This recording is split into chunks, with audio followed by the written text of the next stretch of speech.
Hi everyone, my name's Paul from Plan Your Patch. Welcome to the channel today. So what we're going to be doing today is showing you a couple of little tips on how to minimise the costs of gardening and also to reuse what you already have. And one of the most common things that gardeners do is that they buy a lot of plastic tags like this for labelling their seeds and seedlings, and they're actually quite expensive. If you go down to the local store, you'll usually you'll end up spending $4 or $5 on them, and for a lot of people they're once-use items.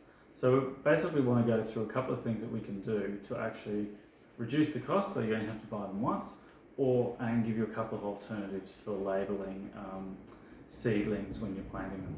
So the first tip is that you don't necessarily need to buy purpose-built garden tags. You can actually purchase things like Icipole sticks, and they work just well, and they're a lot cheaper. You can buy them in big bulk things at office supplies, and they're one option that you can use to reduce the cost.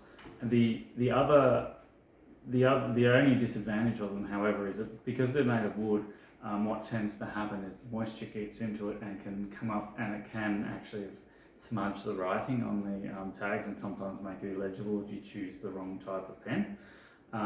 So that is one option. The second option is to go, like a lot of people do, and go buy one of these plastic tags.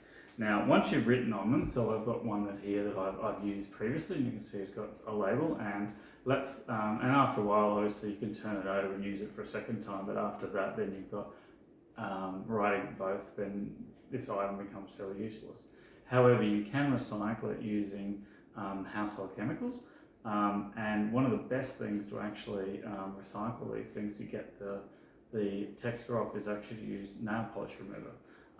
And the reason for that is because it's mainly a solvent called acetone, which is a really effective aggressive solvent that will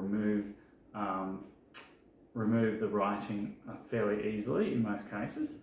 So we'll do one now. So I've got here a bottle of just off the shelf nail polish remover, and if I just get a tissue here, and we can see that we've got our label here which we drew on.